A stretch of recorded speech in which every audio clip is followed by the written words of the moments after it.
Sorry, I'm looking at something. Well, good evening, ladies and gentlemen. Let me first introduce myself. My name is Lorna Castleton, and I'm the Foreign Secretary of the Royal Society. Now, I have a very important thing to say, and that is, will you please switch off your mobile phones? And we do mean switch off, because even if you put them onto silence, they will interfere with the recording which is taking place. Thank you very much. Well, this evening our speaker is Paul Rose. Paul is a BBC TV presenter, an expedition leader, polar guide, professional diver and instructor, mountaineer and engineer. On TV, he has given us most recently Voyages of Discovery, but he also has to his credits Take One Museum and Meltdown. Paul was Vice President and Chair of Expeditions and Fieldwork Division at the Royal Geographical Society from 1999 to 2002. He was Base Commander of the Rothera Research Station in Antarctica for the British Antarctic Survey for 10 years. He has trained all levels of divers. His dive instruction work has included the US Navy Training Center and emergency response dive teams, including police departments, fire departments, underwater recovery teams, polar diving and science research support. He has been awarded Her Majesty the Queen's Polar Medal and also the United States Navy Polar Medal for his work with NASA and the Mars Lander project on Mount Erebus in Antarctica. Paul is a mountain and polar guide, leading Greenland ice cap crossing expeditions and mountaineering expeditions. He advises and provides operational support to expeditions, charities, and businesses in health and safety, fieldwork, diving operations, and expedition training. Quite a record. His title tonight is From Sled Dogs to Rockets, What is Everyone Doing in the Antarctic and the Arctic? Ladies and gentlemen, I'm very pleased to present Paul Rose.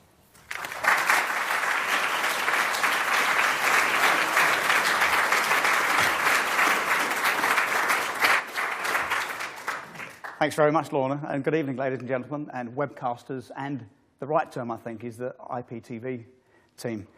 I was reflecting, I was sitting listening to Lorna and all the other people that have spoken here, starting from Darwin. And I was just hoping and maybe wondering if I'm the only person with the highest academic qualification to be speaking. It turns out to be the metalwork O-level, and I really hope so. As Lorna said, I've spent 10 years in the Antarctic, and I'm going on 5 years up in the Arctic, mostly based in Greenland. And my work with polar scientists has been exceptional. I mean, I've been working with the world's best, but they're a very special breed. And I don't know of any other way of kind of celebrating their work in this important year, 2007, which is International Polar Year, than by looking at their work from a non-science perspective, from the science support. And we'll do that by looking at what happens when a senior scientist gets a mosquito in a 2 million BTU melter in Greenland. How can you run a rocket program on an Antarctic research station? And whatever did happen to those wonderful dogs in the Antarctic? So we'll start with the Arctic in a theoretical polar year. Obviously, here's Greenland, and there's one key project that I work on up in Greenland, and it's about here. It's level with Disco Island, so it's about 67 north, and Rothera, where I'll take you later, is 67 south. So it gives us a bit of an idea what goes on in a polar year. So around about the summer, at this very, very unique place, there's a huge methane project going on. And this is an example of a project that just doesn't work. On paper, it can't happen. I think the physics are almost impossible. This picture here is looking south, and the ice cap is on the left, and the tundra's on the right, pretty obviously. And you can see all these long lines. And that's not glaciated. What happens is the ice cap is formed by layers in the middle. Snow just builds up, turns to ice, and then squeezes out. Well, you may know that the way to sample ice at depth is to drill whopping great cores. and retain those cores, bring them up to the surface and examine them. That's how a lot of climate change studies are done. All kinds of clever work are done by using ice cores. But of course, you only get a little bit of ice, because as the drill, even if it's this big, goes through a gap, a spot in the ice that you need, you only get that little volume. It's enough to tell the right stories. But these people are looking for methane. Methane, incredibly rare gas, are needed as much as a sugar cube of methane. And to get this sugar cube of methane, could you go to the edge of Greenland, where the ice, instead of being stacked up like this, it's warm enough, it bends up on the mountains and flows in these lines. So could you actually open cast mine for an incredibly rare gas? Well, this is what it looks like on the ground. And it's a very odd working environment. So every year, I leave this pile up there, and that's my pile of stuff. And we build a camp on the tundra to live. A pretty idyllic setting, really. We can eat wild mushrooms and get away from the industry of science for a while. And build this great research center on floating around on the ice. It's moving incredibly fast. It's melting down about 1 meter a day, and it's moving towards the tundra at about 2.5 meters a day. So it's all on the go, and it's melting, it's all water. And the idea is that we found, with this brilliant scientist named Jeff Severinghaus, that you could actually date across by using gas chromatography. So backwards and forwards, backwards and forwards, backwards and forwards for weeks in the first season, sample the ice, find the right year, and then begin this open cast mining. And here it is. This is open cast mining in the Arctic. We find the right year, and this is the Younger Dryas period here, about 11,000 years ago. And the idea is to get ice from here, put it in that 2 million BTU melter, extract it under a vacuum, and somehow separate the methane. And from that methane story, we can link it into climate change. But the trick, of course, is digging 20 tons of ice. 20 tons of ice equals about 12 melter runs. And it's just plain hard work. It's hard to estimate and explain here just what it's really like to every day for 7 weeks go there with electric chainsaws.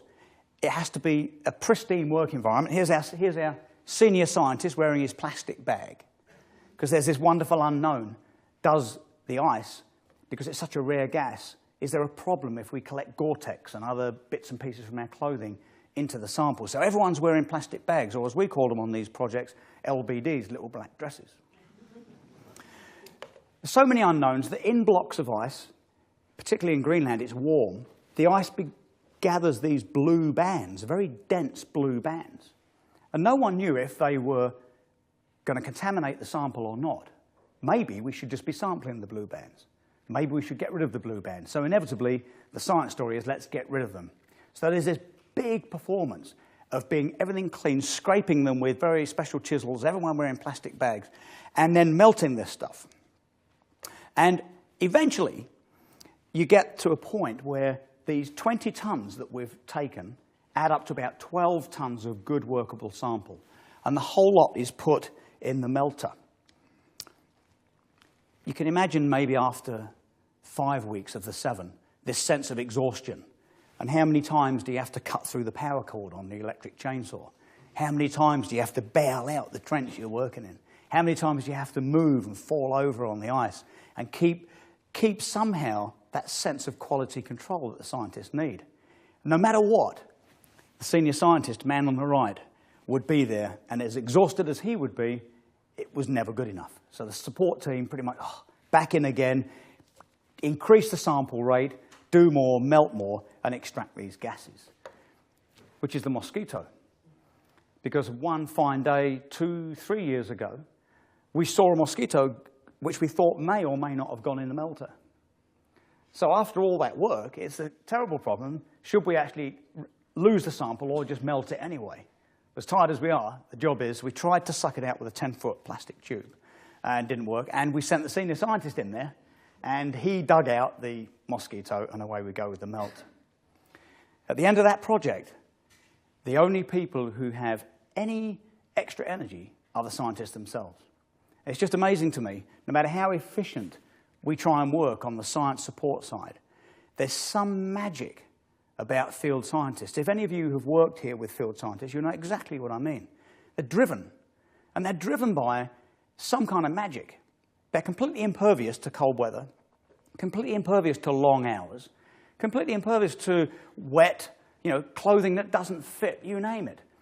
And here we have, after, I think 9 weeks was our second season, the senior Danish scientist, Niels, and it's about 2 in the morning there, and he realised that we needed one more baseline, another 100 metres baseline sample across the great trenches we had made. And I just remember this awful silence in the tent. And sure enough, it was Niels that went out. And because we'd already broken down the generators, he spent that night and the next day with a chisel making his 100-metre line, and we just kind of helped making tea, because he was the only one that had any energy.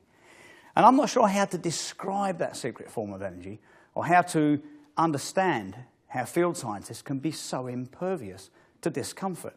Except this, I've had a go at this. Now, not only am I the fellow here with a O-level in metalwork, but I'm also unable to type equations onto my computer.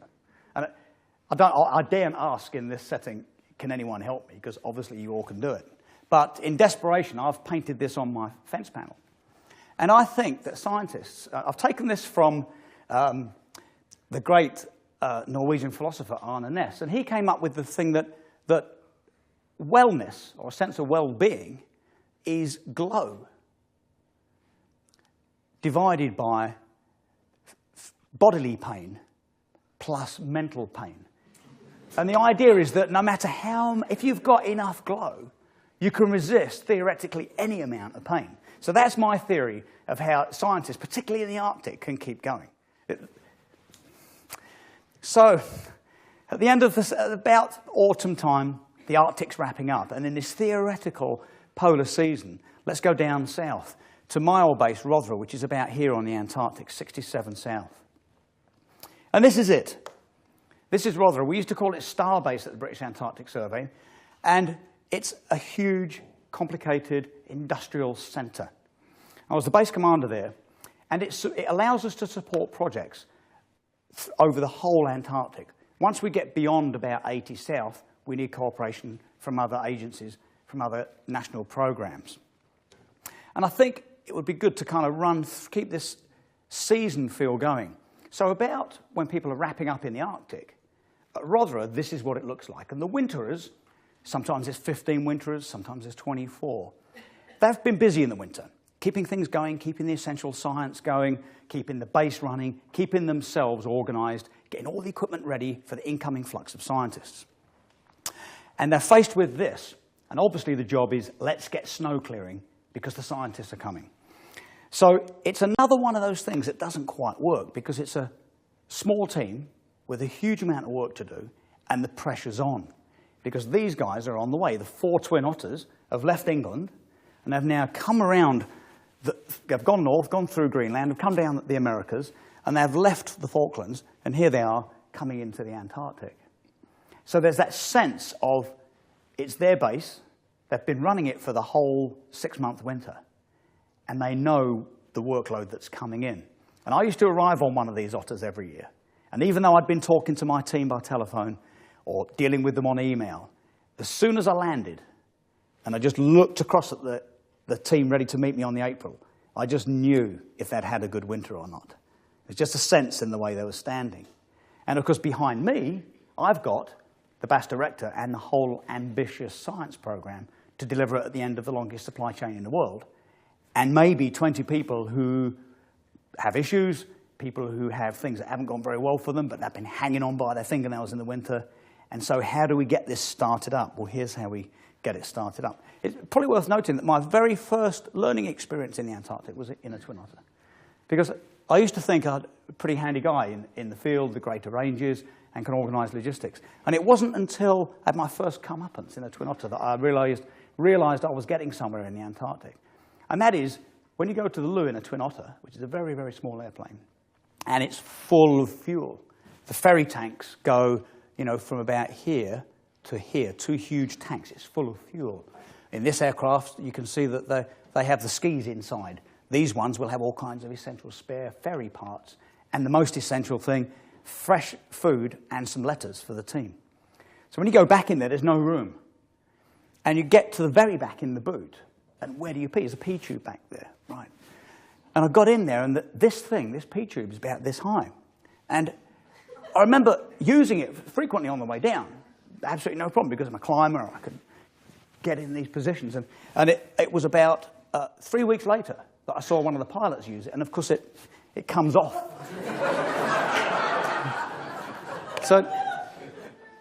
So the season is starting to feel pressured. You know, the aircraft are coming fast. The ship's delayed in the ice often enough, because it's a very unpredictable thing. This was me stuck here for 10 days. And the winterers generally love it when the ship's stuck, because it means it gives them a little bit of a break on the start of the season. It's irresistible, thank heavens. But on the other hand, on board the ship are their essential parcels from their family and loved ones, and all the fresh food and all the things they really want. So anyway, season's moving on. It's all hands to snow clearing. And again, it's something that doesn't quite work, because there just aren't the people. There's the aircrew, and they're fitting the airplanes ready for the season. There's me and the radio operator, and then there's still the winterers. And so everyone's work, you know, the people that have just arrived are working at 150%. The people that have come through the winter are probably getting up to about 80%. And there's a lot to do. It's windy, it's at the edges of the season. Everyone's trying to pack everything in. So we're all snow clearing a bit early, because we all know it's going to be windy again, and undo at least half the work we've already done. But eventually, access to the laboratories looks like this. Access for the aircraft looks pretty reasonable. It looks like that. And the general work areas have stopped blowing in, because it's been a bit like clearing this room full of snow with a teaspoon. We've eventually, if you just keep at it, we've eventually got rid of all the snow. And there's a chance to relax. About November, at these latitudes, the sea ice is breaking up. And I must say, in my last seasons at Rothera, which was 2002, in November we had no sea ice. But normally you would expect to see some sea ice before that. This is, you know, climate change obviously happening right in front of us. But anyway, in those days, November, we could ski to these icebergs and ice climb, take pictures. We could run the dogs. And this was always our real gift, that, right, we, you know, kept the dogs running. We can't use them for science projects anymore, but maybe we can run them a few times before the team arrive. It's a brilliant experience.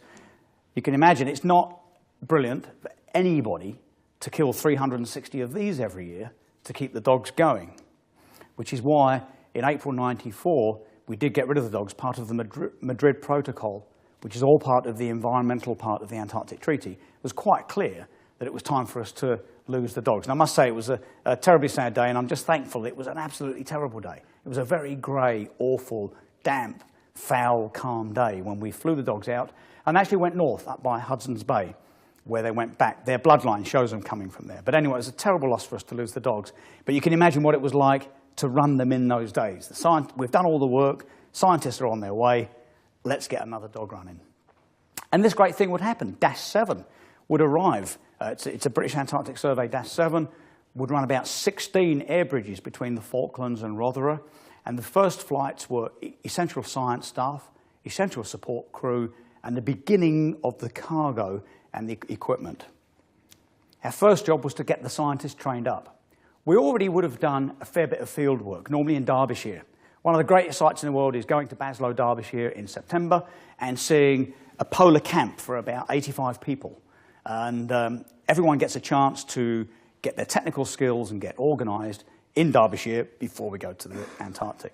But of course, there's nothing you can't beat redoing it again, particularly if you've got a science member of staff who's going to work with someone like me. Then it gives us a chance to work together and train the staff up so everyone's going to be safe in the field. We would then begin to really stretch the logistics. So it's a constant battle where it would feel to me as the base commander, things are going all right here. We've got enough staff on now, we've done the snow clearing, all the essential work, and then we'd stretch it again and we'd do this. And this is another stretch after the field training, opening up these fuel depots, obviously, or pretty obviously, south from Rothera, going towards the pole and getting these support depots and field depots in place and getting them staffed up for the year. Now, the only way we could do that was by being a little bit clever with the way we ran the air operation. So with the Twin Otters, because we were operating in the Antarctic, we could have them as a single crew operation. So all they needed was a pilot. So that meant everybody became a co-pilot. So we might have a new cook on the base. And the problem with getting new cooks in the Antarctic is they can't make bread a lot of the time because they've spent lots of time in the great restaurants in the world learning to be good chefs, but the bread is bought in, or there's a bread maker. So they would arrive. So they'd just rather getting organised, learning how to make the bread for these incoming hundreds of people. And they'd find their name on the great rotor board, and it would say Paul Rose, co-pilot tomorrow. I can't even make bread. What am I doing co-piloting in a Twin Otter? And off they'd go. And because we just have to get them going. So they would learn how to fly it straight and level, how to load it safely, how to unload it. And sure enough, the pilot would do their thing. It was all part of the briefing. It's more organised than I'm making it sound. There was some training, and about an hour. And the pilot could then sit and do his notes and take a little break while the new chef sat there with sweat dripping off his ears. So we'd open up these camps and start these depots. And this is where the Antarctic currency fits in. And the Antarctic currency is fuel. Fuel at the right place. These drums cost about 6 drums each to put in. They're at about 300 miles south from Rothera. Each one of them took 6 to put in. At Sky High, each one of them drums cost about 13 drums to put in. An Antarctic flying hour is about 700 pounds, and a Twin Otter carries about 5 drums a go. So it was a constant shuffle of can we get fuel in at the right place the year or 2 years before. And of course, once we get that lot dug up, so here's the new chef, he's come in, he's organised his kitchen, then he got co-pilots to Fossil Bluff, 200 miles away, learns to run the field radio, get another co-pilot south to Sky High, spends 2 weeks digging the drums out and giving us weather with his mate on a tent. They've only just learned how maybe to give weather properly and accurately. So the whole place is being stretched again. And then the whole base changes. Everything happens. The ships arrive and the heavy cargo comes in. We can also be very efficient at that time and put in fuel and food and equipment depots using a twin ship operation. It's much more efficient. We've got to do it the year before. We can also move people very quickly by getting them on these natural blue ice runways. This is Sky Blue. It's a natural area of blue ice that I helped find. If you can keep an aircraft on wheels, it's much more efficient because it can carry more. But you can't use wheels on snow, so you can travel around. And the great man Swithenbank from the Scott Polar Research, his work and our field work, you can find natural areas like that, natural areas of blue ice. High wind speed, low accumulation, and run aircraft on them on wheels. So again, we're suddenly getting people south. And now we've got people in the field. It's also the time of year when the remote sensing can work. All the Twin Otters can be fitted up with radio echo, aeromag, aerogravity, all the remote sensing you can name. It's a very, very fast, efficient, clever way of doing polar science. But luckily, you still need people on the ground. You still need people out there ground truthing. And that is one of the most exciting parts. And that's what is, for me, always been my great love. Being on field work where I can be with some scientists and learn from them and make complex, almost impossible polar science jobs really happen. So it might be heavy, maybe going in with a ski-equipped Hercules. It might be going in by Twin Otter and then having these, what they call combat offloads every once in a while from the Americans. And that's always quite a sight because you've had this quiet, idyllic lifestyle with your scientist for maybe 4 weeks. And then all of a sudden at 3 in the morning, the radio comes alive and the weather's right and it's time for a 6-foot square aluminium pallet to be combat offloaded in your camp. But for me, the greatest thing is the quiet, easy input by Twin Otter. 2 or 3 people being put into a remote camp like this with the prospect of travelling, say, 2,000 miles together for over 100 days, conducting field science, being completely independent. You still need basic skills. Everyone's got to move safely in glaciated terrains. That means that people have got to ski. And it might be that the scientist wouldn't normally ski. It might be the scientist is a brilliant skier. And that's something that new field assistants and new science support people sometimes have trouble with, is that, hey, the scientist that you're looking after, if you like, in the field, safety-wise, logistics-wise, and all these other things-wise, may well be a better field hand than yourself. And it's quite neat to see that happen sometimes in the younger staff. People need to be able to climb a little bit, at least get themselves organised and be safe on difficult ground. And again, there's that brilliant sense when you suddenly realise you are working in the Antarctic. This is a field project of mine in Mary Birdland. It's one of the places that has the most unstable weather in the world. And it's in Mary Birdland, which is about 110 west. Sorry, I didn't put the little map up here. And on those days, to work a huge area like Mount Murphy on a geology project, the only way is to have one camp and then go out every day to your work sites, going around the mountains. The way to do that is in good weather to put flag lines to your nearby local work and ignore them, and then push off in good weather to do the very remote, difficult sites, so that when the bad weather came, you could still get out of the tent and work those ones by following the flags. And this is an image here of us working on Mary Birdland.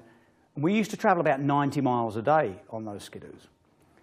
And you'd have to pick up your flags back, put one about every 400 metres. And I remember being so tired on this one, but I had a great scientist, named John Smiley. You're not here, are you, John? I hope you are. No, he's not. Coming back from the field, looking for these flags. And there's no doubt you've got to get to your camp. There's the risk, the chances of missing the camp, you just have to assume are going to be zero. You've got to find your camp. We're carrying emergency stuff with us, but not very much intention to use it. It's minus 40 there. So driving along, and with the flat light like that, it's hard to see the old tracks that you came on. So the trick is to make a false shadow and keep moving your skidoo from side to side. And that shadow, you can see a little bit and a hint of the old track. And I remember getting more and more tired, and the wind was high, and I was in the front. And in the end, I was just ticking along, trying to see this track, concentrating on nothing else. And all of a sudden, next to me was John Smiley.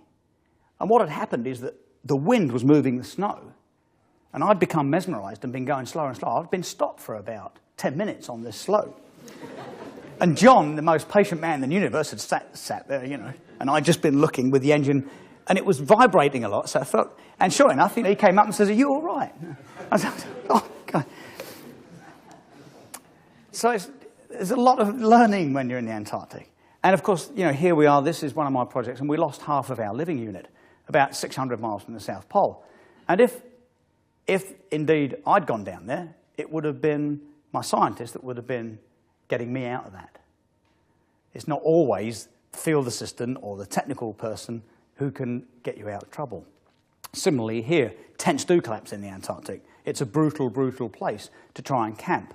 And this is an emergency tent that we put up in Mary Birdland as a new trial, as a totally indestructible tent under any circumstances.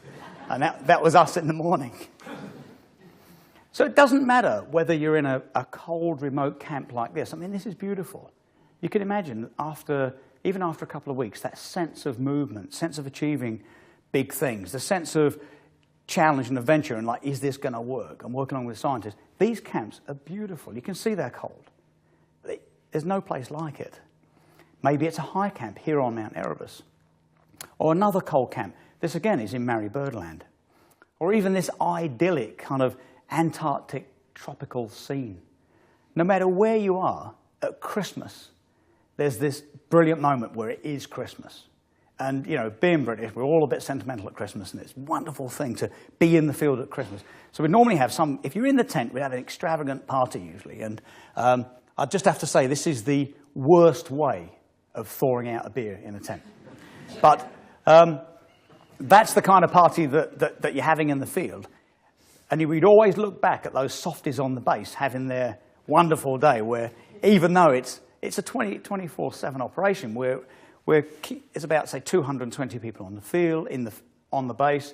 There's another, say, 80 in the field, 17 different field projects. It's all going on. The whole logistics is being stretched to the limit, but somehow we'd have a Christmas. And the thoughts from the field, I remember it well, thinking back to those people in the base going, oh, you know, they're having turkey, they're having wine, and we'd even have a bit of a day off. That's out of the front door at Rothera. And there'd be a bit of a chance to do a bit of downhill skiing. And that's a chance for me to just take a moment and reflect what it's like to run a base like that. I mean, my job title was base commander, but I kind of did everything, like everyone does everything. I was field ops manager, I was the institute diving officer, kind of do everything, which is great. And I used to explain it to people that being a base commander is a cross between being a ship's captain, a factory manager, and a football referee. Because there's a lot going on. And sometimes you would need little tricks to keep the place running. And my trick was often, let's get short of something. I used to like it when we were a bit short of something, or even had a bit too much of something. There's nothing like running out of Guinness to keep a base going. Because people think, oh, you know, it would be great when we get the Guinness. There's something to look forward to, you know. Or there was nothing like the great glut of flour. We had 7 tons too much flour. And I could never get rid of it. And I don't think in my 10 years I ever got rid of the flour. We tried everything. But you fall into a government ordering system, the great indent system, and you can't not order flour. Because someone says, that's funny, Rothera's ordered no flour. For the last 2 years, they've had 1.5 tons a year. So it doesn't work. So I'd have my indent form every year.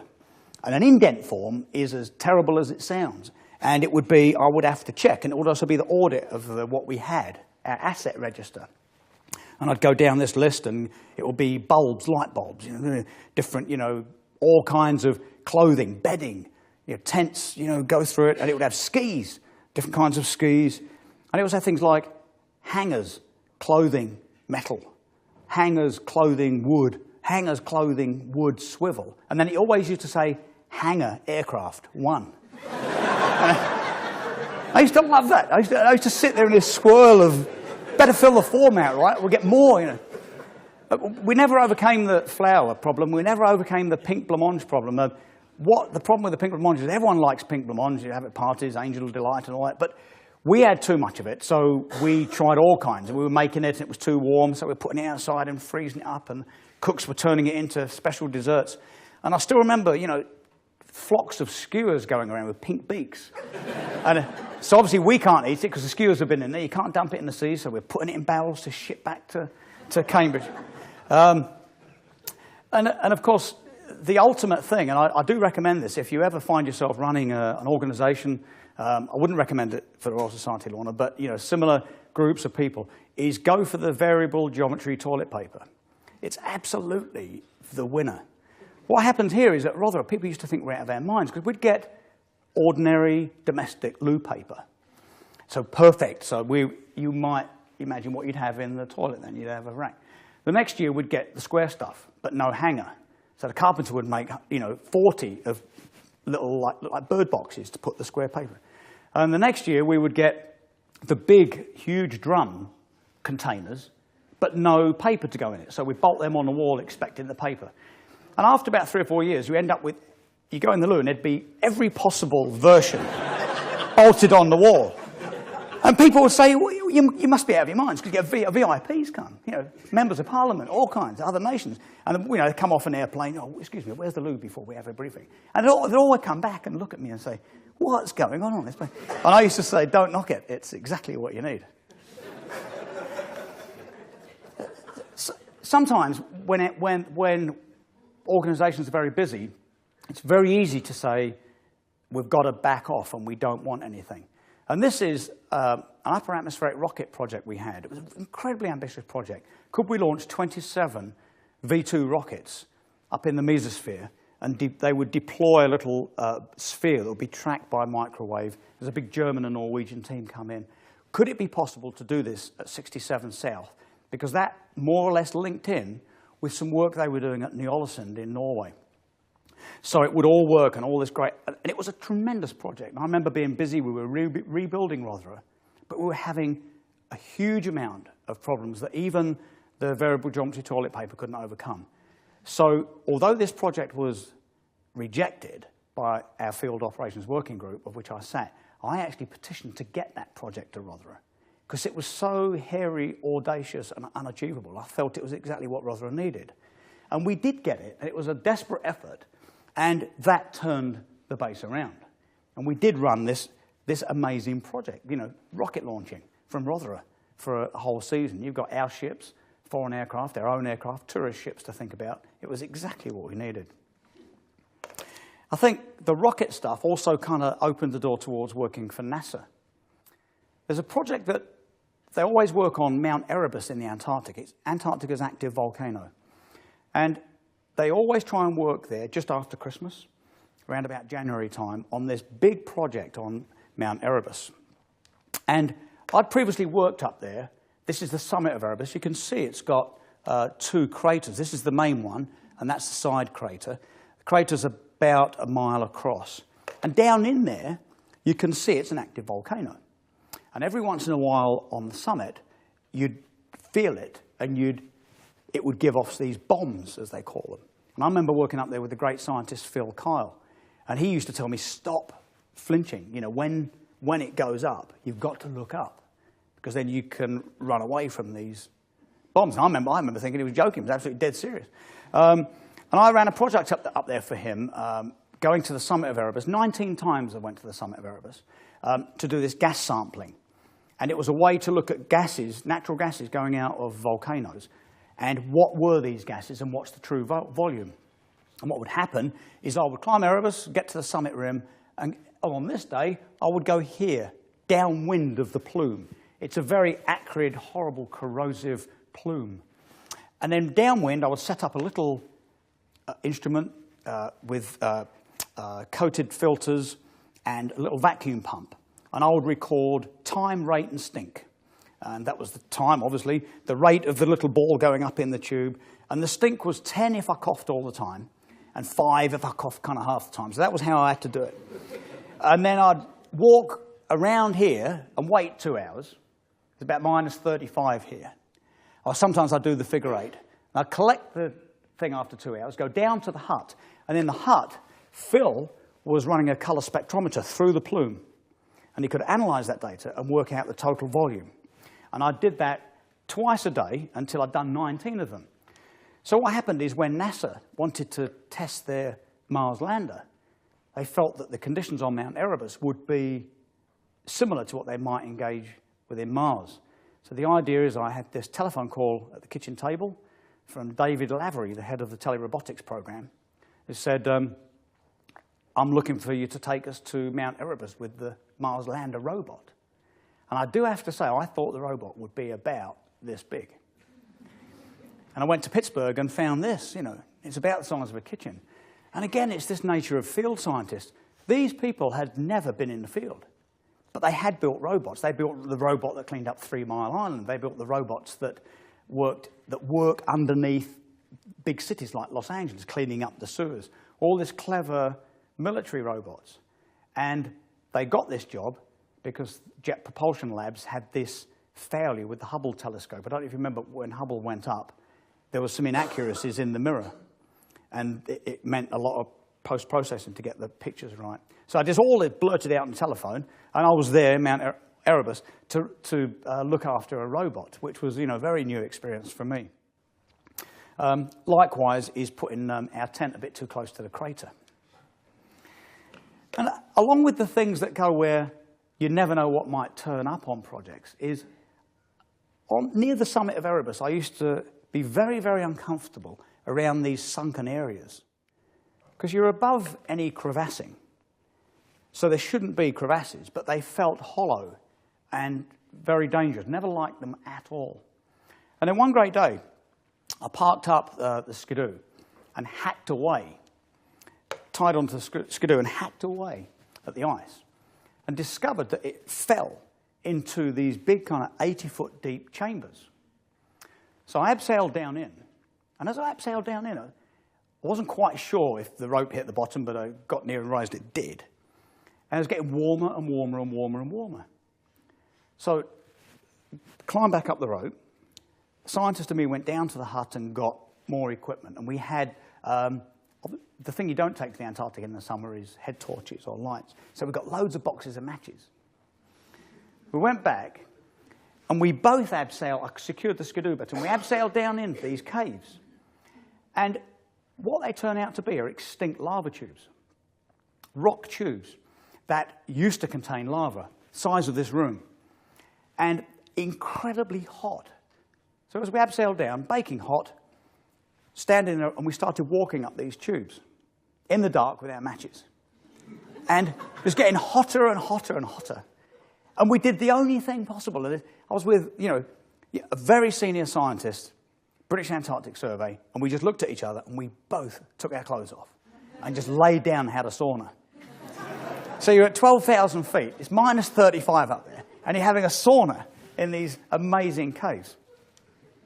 We were part of discovering those, so it was a complete opportunity. And here's an example of field science at its very best. I used to hate opportunistic projects. You might imagine trying to fit these, working in the Antarctic, the White Laboratory, it's a very unique place. You've got to make the resources squeak. You can't possibly have any extra. But things do need to be planned. There's only a certain number of people, hours, days, flying time, fuel in the right place. And I used to always reject these opportunistic projects where we're not quite sure how we're going to do it. We're not quite sure what we're really going to do. But we might need a bit of lab time. And then they would arrive and need all kinds of things. They'd need a cement mixer for their anchors. They'd need people to work the cement mixer. They'd need lab time. But here's an example of a fantastic opportunistic project. We had a few extra flying hours on Dash 7 that we didn't commit to anything. And one great day, headquarters sent a message to us that was, hey, there's something weird happening up on the Upper Peninsula. Have you got any time at all to get up there and take some pictures and take some scientists? So we packed the aircraft with about 9 scientists. There were some Argentinians. There was a great group of us. And that's my picture of the Larsen B ice shelf floating away from the Antarctic Peninsula. I mean, that must be the ultimate opportunistic science. As much as we dislike it, there are some good things that come from opportunistic science. And then field scientists have a way of thinking like artists. The BAS director explained this to me. I used to wonder, how could you put all this effort into getting the logistics perfect? And all the things in place perfect, and everything tied up with big pink ribbons. And then the scientists would maybe get there and say, oh, I don't think it's like that at all. I think I'm on the wrong beach. I think, how can they say that? I used to think, obviously they don't understand the logistics, but it's not. The thinking that field scientists must have, and it must take an incredibly brave thought, is that no matter what's been put on for the logistics, I need to have a fresh, open, clear mind to the work I get there. And I've always admired that. I used to go to, we'd be in Mary Birdland, for instance, or anywhere in the Antarctic. Patriot Hills, one of the remote, coldest, horrible places in the world. And the scientists would walk away, or we'd drive 40 miles in the skidoos, and they'd sit and quietly sketch and say, we're in the wrong place, because this was all tilted like that, and now we've visited there and there. I can tell it's no point continuing on. We need to move all of our depot 500 miles across the Antarctic in a couple of years. We can't do anymore. I used to find that just amazing. Field scientists can actually do that thinking. And that's another great learning experience, and it's why I respect them so much.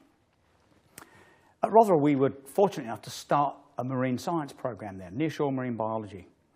And I must say, this project, I'm about to say, kind of epitomizes the relationship between scientists and support staff. Diving around Rotherham isn't easy. There's a lot of ice on the move. It's dead easy when it's true ice diving and the ice is this thick and you just drive out, cut a hole and dive. It's easy when it's open water, but it's very difficult when it's like this. Imagine all that there, all being on the move, big currents up and down the fjord, and we're trying to clear this. Can we safely dive this or not? And the reason we're trying to dive it is the great Antarctic limpet project. And they can tell a lot from limpet scientists. And what they can tell by limpets is by measuring their shells, they can tell a lot about past climate, hopefully future climate. They can learn a lot about, there's this DNA feeding study. It's very, very brilliant stuff. But you need limpets from the right place. And you need the same limpets for a few years. So it was one of those projects I remember accepting in a moment. Yep, sounds great, let's get it in, because I was so keen to get marine science at Rotherham, being the Institute diving officer as well. And what we did, we had to go and get limpets from the bottom in shallow water, which is always a problem when you're diving in the Antarctic, because it's cold. Because they're shallow, you can spend longer. So your extremities begin to shut down, and after 40 minutes, in say, 4 meters of water, you've definitely had enough. So we collect limpets, mark where they were from, put them in bags, bring them up, take them in the lab, keep their feet in the same temperature water by having like a millimeter of water, dry the shells with a little dryer, and paint numbers on them. And the first thing that happened was we couldn't keep numbers on them. So I still remember the day when I ordered 550 or something blue nail varnishes from Bass headquarters. So we got the blue nail varnish, we painted them on, and we got the yellow nail varnish, and we nailed them. And then the scientists weren't sure if they had to go back to the same place where we got them from, or if indeed we should put them anywhere, take them out in a boat and dump them over the side. How do you get them back and then recover them again later? So just like we're in the plastic bags working on the methane project, we decided they must go back to exactly where we found them. And with the conditions and with the cold, and because each one had like 270 limpets in a group, it was a huge game. I mean, I was training people at Rotherham to become divers to help us out with the limpet project. It grew like topsy. And after about 3 years, when the work was finally done and we were nearly dead and absolutely sick to the teeth with the sound of limpets, it was announced it was a great success. But by the way, it doesn't matter where you put them when you take them. So the season ends, and polar seasons end in funny old ways. In the Arctic, they end fast.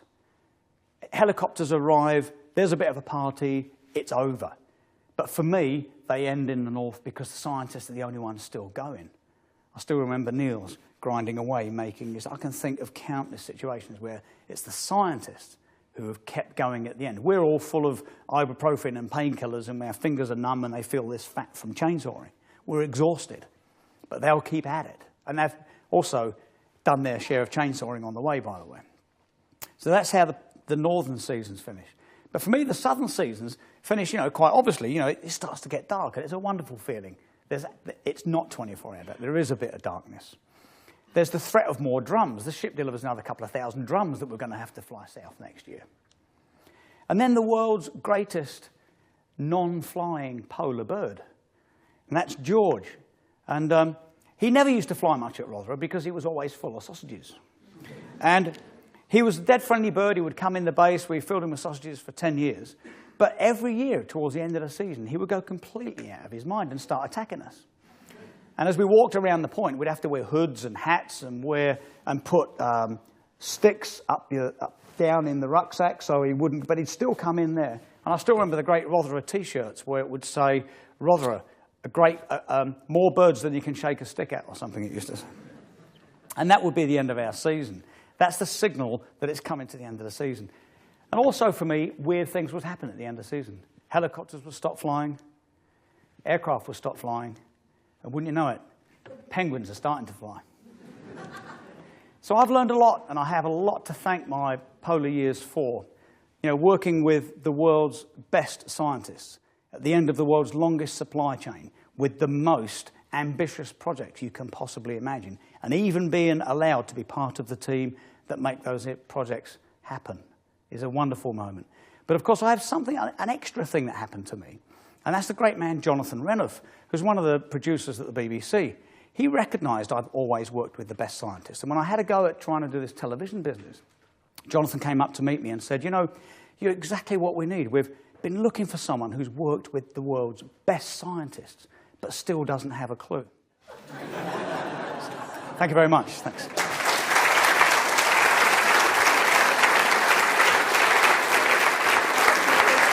Stay up. Right.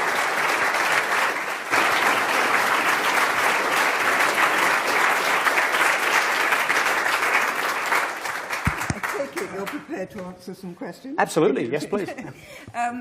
Ladies and gentlemen, there are two microphones that will be roving, and please, when you want to ask your question, please take one of these microphones, otherwise we just won't hear you. Over there.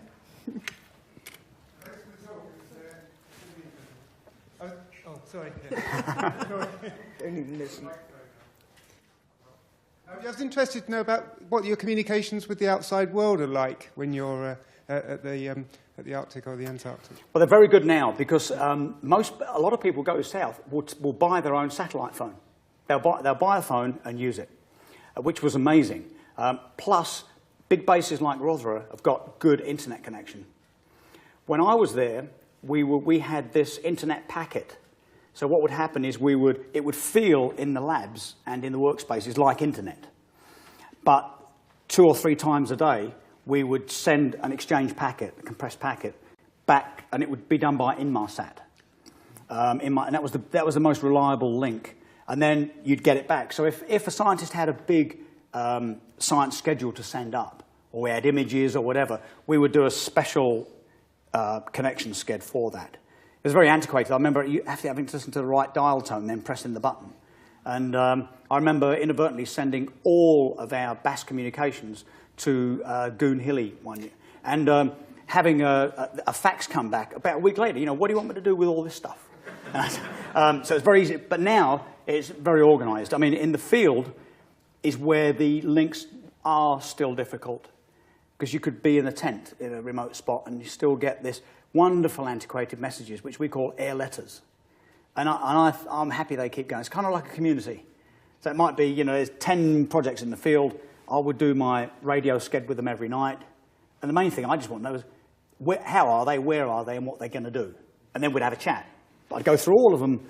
How are you, where are you, what are you going to do? And then go back and I'd say, by the way, Sledge Bravo, I have an air letter for you. And that would mean that theoretically everybody would turn off later and I could speak to Bravo. And it was a letter from their loved one or from their mate, and it was, but of course no one ever turned off. And I used to have to be aware of that when I remember my low point there was someone had been south, they'd been south for, you know, months, and there was a constant problem with the decorators with the hallway. And I knew all about the wallpaper on it. I had it completely organised and I never was able to do this one without crying with laughter. And the crew knew that, so they used to come into the radio room and watch me on my knees as I went through this complicated business about the wallpaper. Yeah. So, yeah. Over there. Thank you for a wonderful talk. Thank you. I wanted to ask you about one of the areas that's not science, but where you're an expert, because you're, in a sense, also an explorer. And the world that you're operating in is one that's changing. It was striking in today's Independent to see a photograph of a new island uncovered by the melting of the Greenland glacier. What's the policy for naming new geographical features as a result of these changes? Yeah, that's a good one. I mean, my knee-jerk reaction is if I'd been the one to found it, I would vote for a kind of feudal system where, you know, I've found it, I've landed on it first, and it's mine. But in Greenland is governed by Denmark. It does have self-rule, but it is a Danish crown colony. I think that's the right term for it. So it would be the Danish that would do that. In fact, the Danish Polar Centre have a Danish Greenland Place Names Committee, just as there's an Antarctic Place Names Committee, and everybody pretty much agrees how things in the Antarctic or in Greenland are going to be named. I know that directly because when I've climbed some new mountains in Greenland and was able to name them, but only by naming them sensible things, not Mount Paul, you know, Mount Paul II. So I would expect it's in Greenland territorial waters. It will be the Danish who will organise the naming of that. One at the back there. It's an interesting question there, actually, isn't it? Yeah. Thanks. You said you were at Rothera. Hello, we're at the back. You said you were at Rothera for 10 years. So what's the one thing you missed the most? And oppositely, what's the one thing you're glad you never have to do again?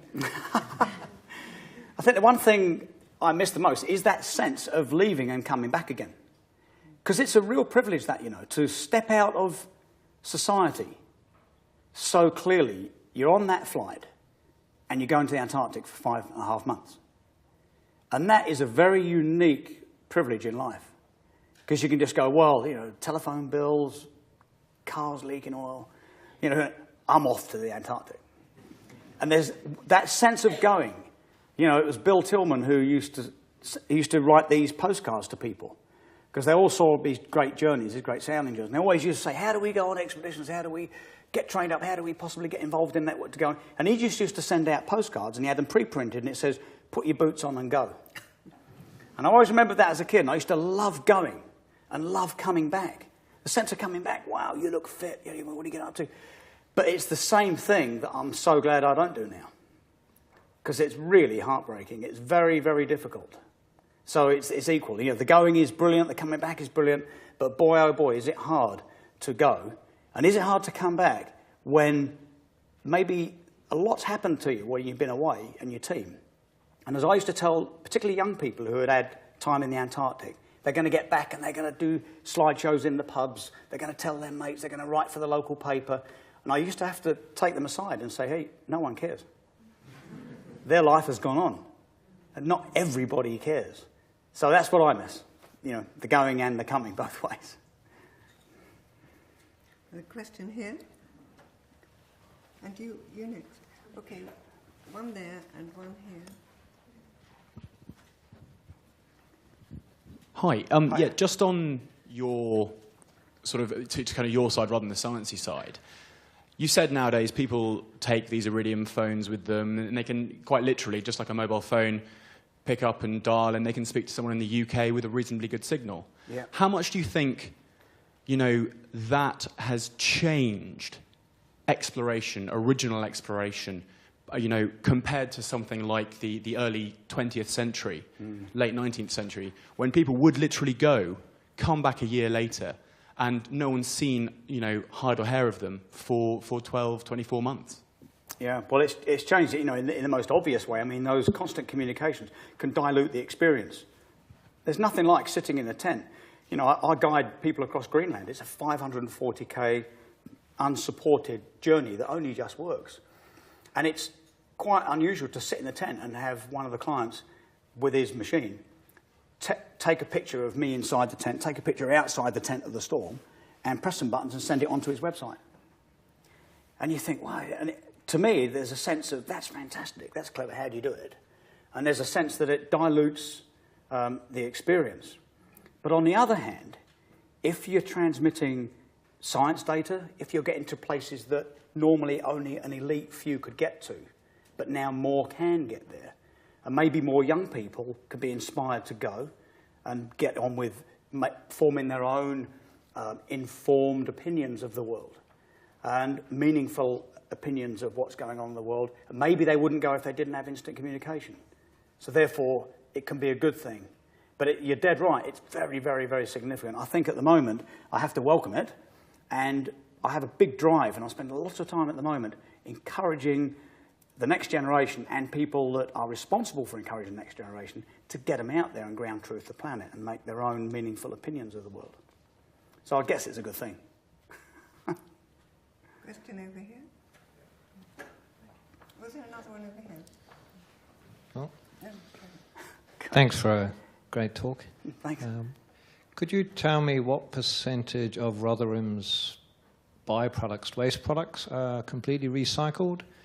And I'm assuming it's not nuclear powered, it's gas or something, is it, or oil? Yep. Would you consider a nuclear powered base? It's interesting, McMurdo, which is the main US base, 1,200 people on that base, did have nuclear power for about, was it 2 years? Yeah, I think it was. And it didn't quite work. They didn't have it right. Now, at Rothera, like most bases, we've got diesel generators. They're modern diesel generators, which means that the emissions are all right, as best you can get with a diesel generator. It's all double-bunded fuel tanks and things like that. There's oil spill contingencies. They're the best clean generators you're ever going to find. There's a lot of scrutiny on work in the polar regions, particularly the Antarctic. It is such a pristine environment that you can't accept any sloppy business with the way you handle the fuels and things like that. We've done a lot of work at Rotherham with solar panels. A lot of field work is driven by solar. A lot of the main stuff at Rotherham doesn't rely on solar panels, just some weather instruments and things like that. We did some wind turbines, I think, 3 years in a row, and they failed. It was the build-up of rime ice on the blades, and they were off, and that was a big problem. But from Rotherham and all modern bases, certainly all the bases that are part of the Antarctic Treaty, the national programme, everything is removed except for grey water from kitchens in some bases, and in some bases, human waste. Now, at Rotherham, it's a really good, I think it's a second stage sewer plant now, which means that it's not just macerated and chucked in. It gets a chance to get together with the microbes, and it's put it back in North Bay. Just water, and it's pretty good, actually. When I was there, all of the grey water and all of the human waste used to go in the sea. Before I got there, there was always enough money to get stuff into the Antarctic and never enough money to get it out. So the base was full of tractors, washing machines, beds, you name it, stuff that there wasn't room on the ships to get it out, you see, because the most important priority out is the science samples and the team leaving. There's a very tight window. But what we did is we gradually developed ways of getting rid of that. One of the first things we did is we bought a drum crusher. We went to a chicken farm in Norfolk, and they had a thing that crushed chickens. And we looked at that and realised that's just exactly what we need, because we could convert it to crushing drums. And if we could crush drums, we could reduce them to a quarter of the size. Therefore, we could get them on the ship, and when they went for landfill in the Falklands, we could actually get them out. So for 3-4 seasons, there was a magnetic board I had at the base, and it was drum crushing. And every day, there was a team on North Beach crushing drums. So the rota might be this, that, and the other. There's always people crushing drums. And now, even before my time, things like hazardous waste would always come back to the UK for reprocessing, photographic waste, for instance, stuff like that. But now everything, absolutely everything, comes off the base. And the grey water doesn't go in the sea. When I'm talking about grey water, I'm talking about from showers and sinks and things like that. That goes in through this clever sewer reprocessing plant. So it's very, very clean indeed. You can't please everybody. I mean, the Antarctic Treaty works, but there are some bases, not British bases, where there's still the legacy of old oil spills, and they still leach in and they're cleaning up. Would I ever consider a nuclear base? I probably would consider some nuclear power in the future. I mean, I just think that maybe, if they can drive submarines with it, is there a small nuclear plant that you can ship in, let it run, and then after 3 years bring it out? You know, that kind of thing. But it's a high concern, and you can't get away with it. People are looking. Yeah. Thanks. Question here and one over there. Can you give us an idea how much it costs to run Rotherham for a season? It's about, well, the base I remember was worth about 150 million. And I think it used to cost about 5 million a year, 4 or 5 million a year. Which is why it's pretty important on the indent form to not suddenly order another hangar. But I think that's about right. I know that the new BAS website, British Antarctic website, is completely open on the funding now, where it's still ring-fenced funding, and there's always that sense of being a good target. When you're getting ring-fenced funding from government, then you're a pretty good target for the National Audit Office and taxpayers like ourselves. So now that website's pretty clear. You've made me want to check myself now, something like that. There was a question. Yes, there's a question over there.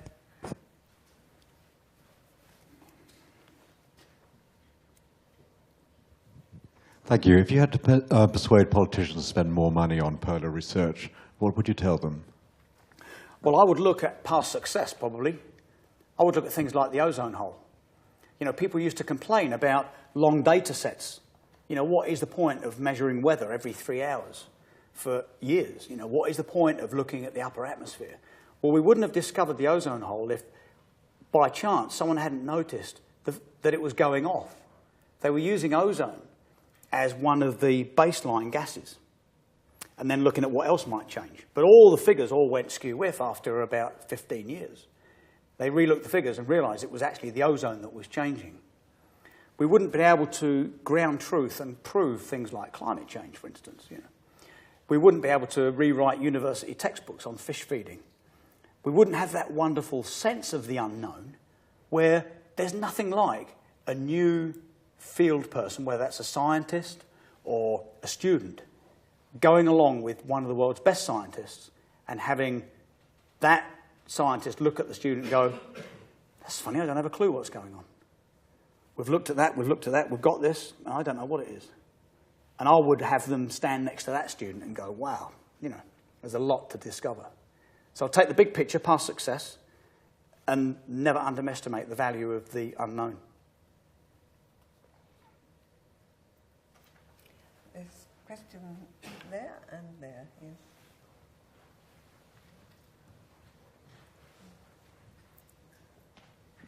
I should probably know the answer, but why was the search for methane so important? No, you're right. I probably didn't make that very clear. What it is there's been a lot of abrupt climate changes in the past.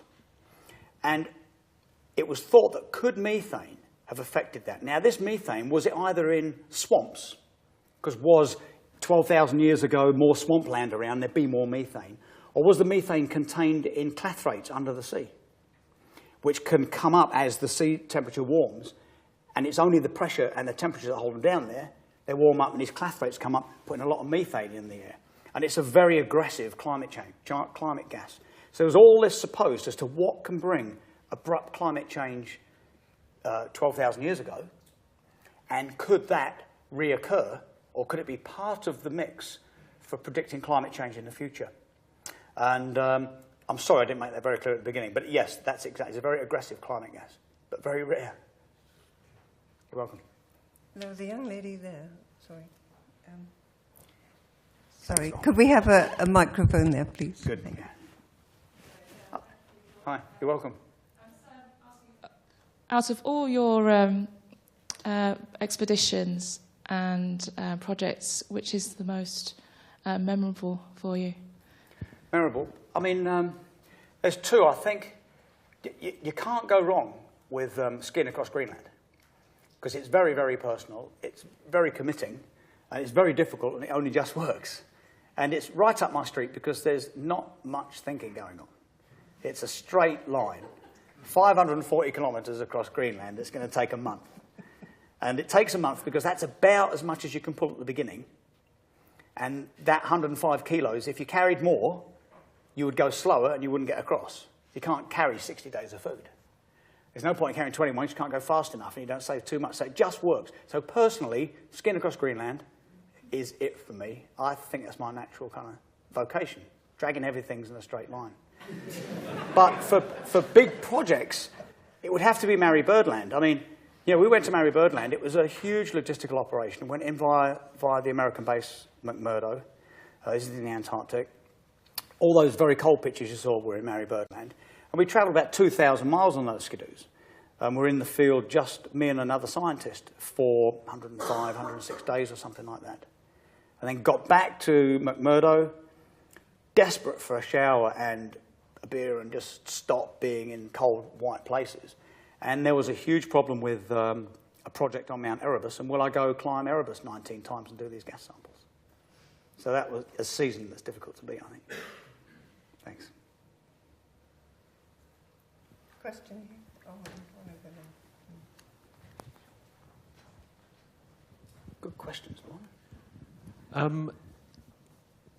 I believe the Russians and the Americans use overland supply for their bases, using these sort of monstrous tractors and, in fact, almost a train going across the ice.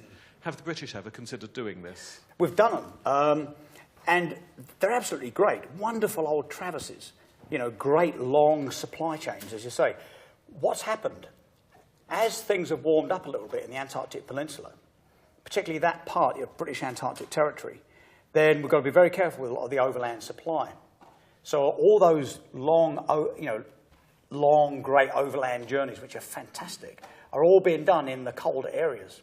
So British Antarctic Survey use them daily between the coast and Halley, because it's the only way of getting into the Great Base Halley, which is around, I wonder if I can point to it. It's there, Halley. And you can just get to it by using these chains, you know, big long. It's a very efficient way of working. And in surely you can get a lot more in on land-based transport than on air-based. You can. I mean, it's slow. It's a bit more reliable because you can sometimes go in funny weather where you can't fly in. They do use a lot of fuel, so there's a bit of a, you know, payload factor. And in fact, the Americans, it's not JPL, it's the people I worked with on the NASA project in Pittsburgh, Red Robotics. They're the people that are doing the robotic, you know, totally unmanned vehicle traverses in the Antarctic now. So it wouldn't matter what the weather is. You just turn them on, they run on, off you go, you set it up, and it runs the fuel. And they managed to not fall down crevasses? Well, they've had some wrinkles. They haven't got it working properly. They haven't had any problems with them in crevasses. They've had them wandering off and angles. And I must say that Reb Whittaker, who is my friend from Red, they have started calling it the Oats program. So probably. Yeah, and it does work. Now, the Americans to the pole, the American logistic priority is always fuel to the pole. And it's very expensive fuel. They put it in by ski-equipped Hercules. And, of course, if you're doing that and then the weather's bad, then field party support can get stacked up. And so they do it. They are very keen to do the Beardmore route. There was a question over there. Yes.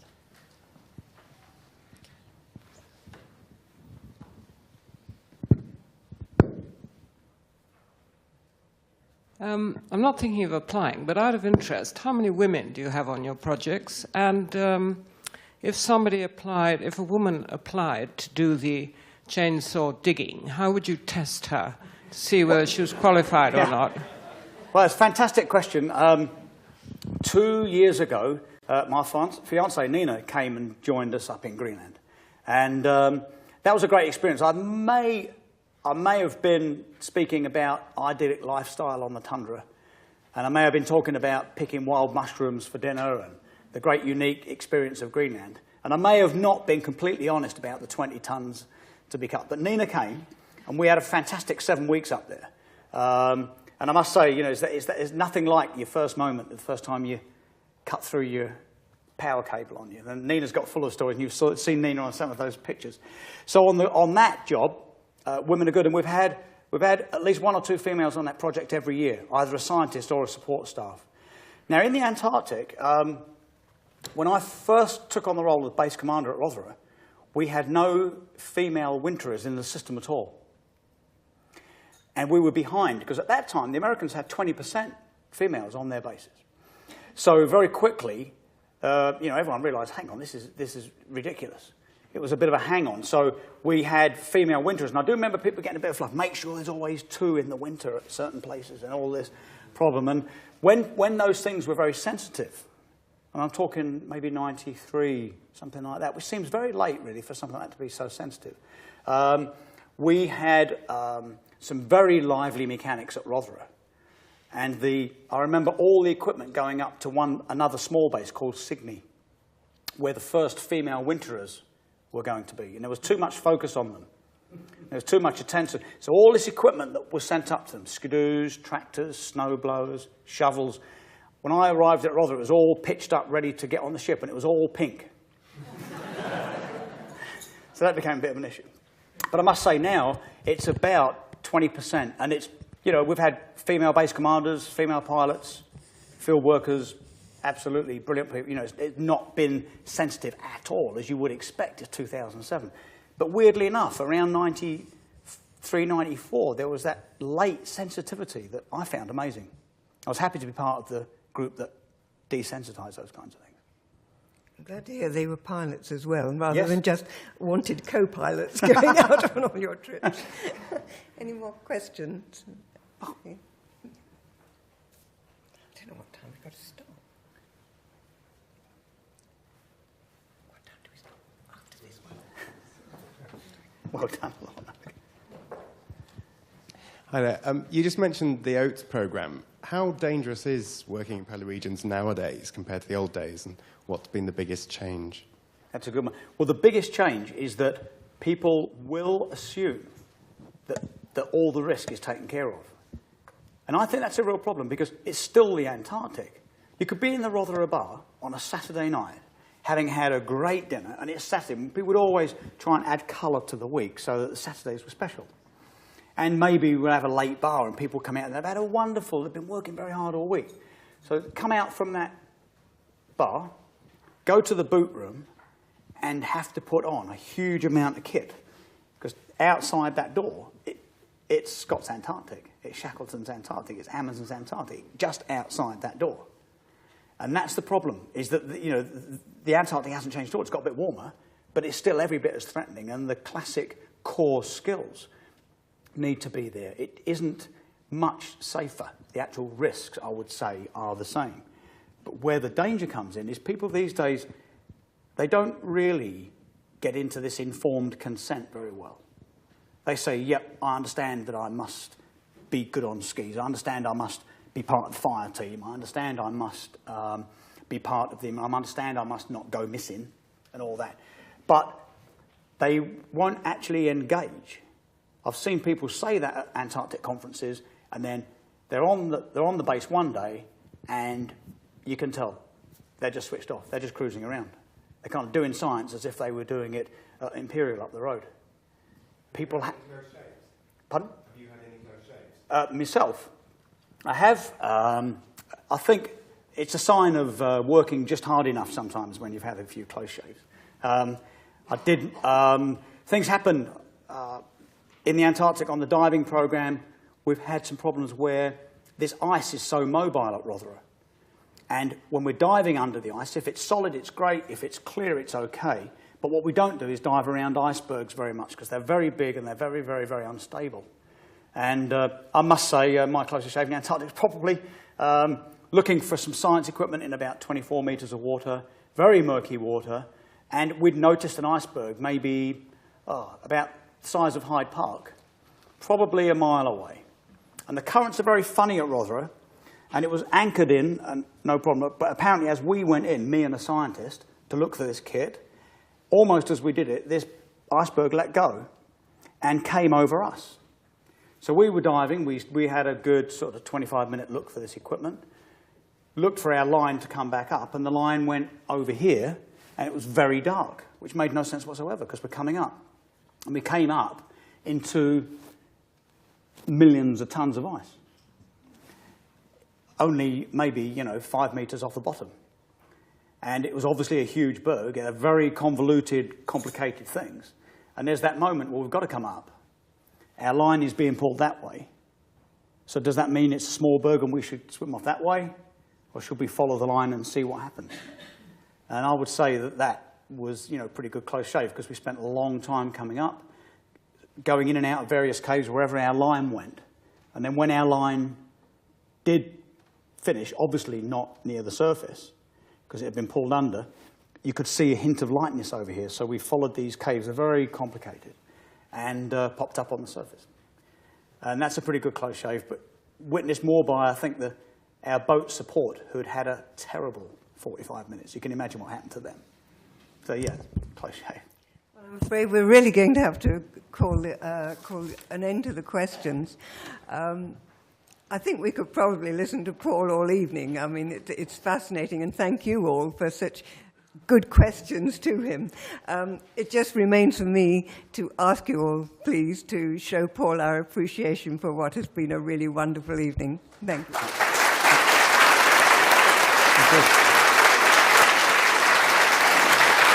Thank you. Thanks very much. Thanks, Lorna.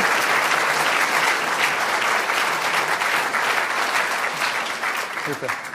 Thank you very much indeed. It's a real, unbelievable privilege to talk at the Royal Society. Thank you very much. Thanks for coming.